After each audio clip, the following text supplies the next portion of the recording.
Hi, I'm Jenny Kanoki, and this is my Module 1 for EDL 854. So professionally, I work at USD 310 as a first grade teacher. This is my 5th year in first grade. I taught my first year in second grade. I am also the head high school volleyball coach, as well as I serve on the building leadership team, and I am also the chairman of the wellness committee. My personal life, I graduated from K-State in December of 2014. I subbed in the spring of 2015 at area schools. Fairfield was one of them, and then I accepted my job as a teacher here. I've been working here since the fall of 2015. I am married to a third generation farmer and truck driver. His name is Steven. In February of 2020, on the 16th, we welcomed a little boy, Caxton. So he's about 3 weeks away from being 1. He is the sweetest little guy, and we just absolutely love him. My husband and I are both very active in our community. We both currently serve on the Abbeville Rodeo Board, and then Stephen is also on the church board and the township board. And so we are both attending meetings a lot between sports and farming and family. We just have a lot going on. We have a really busy schedule, and it sounds really cliche, but that's what our life consists of, is faith, family, farming, and sports. So the top 10 things that I pulled away from the articles: more districts are moving away from the central office making decisions, and they're giving power to the principals to make decisions because the principals know what their school is going through and the needs that they have.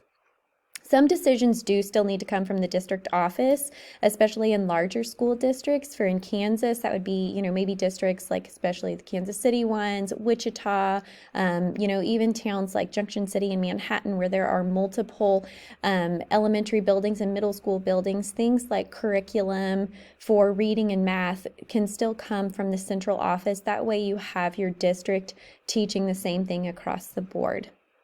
It is the principal's responsibility to prepare the school budget and have a record of projected revenue and expenditure. Many schools rely on fundraisers to raise money. I know that here we have a really big fundraiser at the end of the year that we do our school carnival, and our principal is the one that puts together the fundraising, what all the different activities we're going to have, what the money raised is going to go towards, and so our principal is the one that oversees that. That's really the only big fundraiser that we have here, but I do know that my principal oversees that big fundraiser for us. The principal should ensure that their teachers' salaries are in line with the level set by the Department of Education. I didn't really know that the principal oversees that, because whenever we sign contracts here at our school, it is done in we don't call it the central office, we call it the district office. So if I say that, that's what I mean. That the district office oversees that. And so I did not know that that actually it should be the principal that oversees the teachers' salaries and the scale they're on. It is the principal's responsibility to know the financial limitations and flexibility of the school. They need to know where they're standing financially, what they can spend money on, what they need to pull back on. The principal should establish procedures for handling income and expenditure. That way, if teachers or secretaries or whoever asks, can I buy this? Can we purchase this? The principal needs to know where they are financially, whether they can allow that expenditure or not.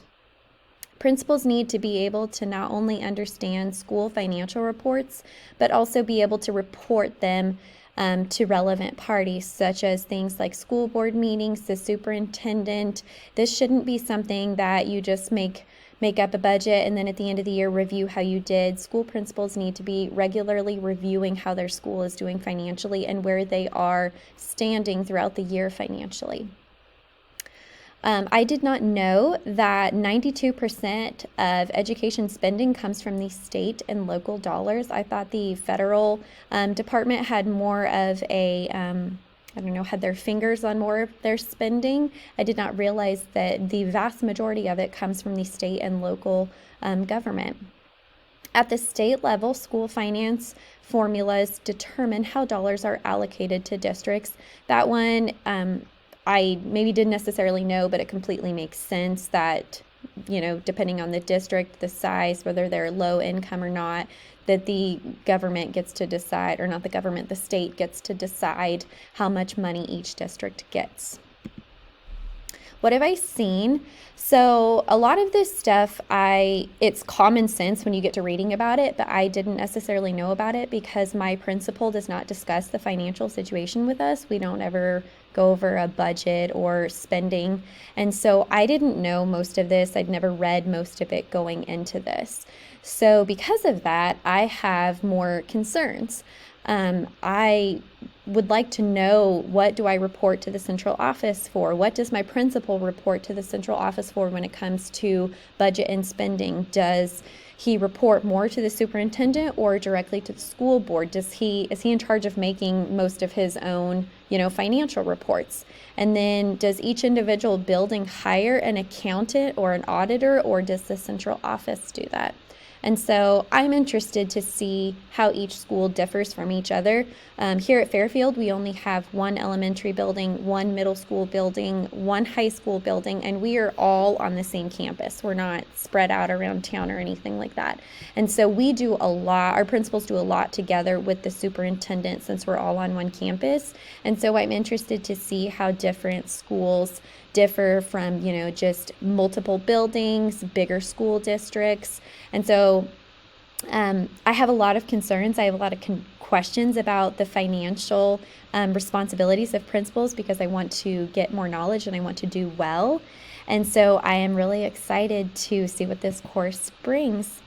And so that is all I have. Thank you.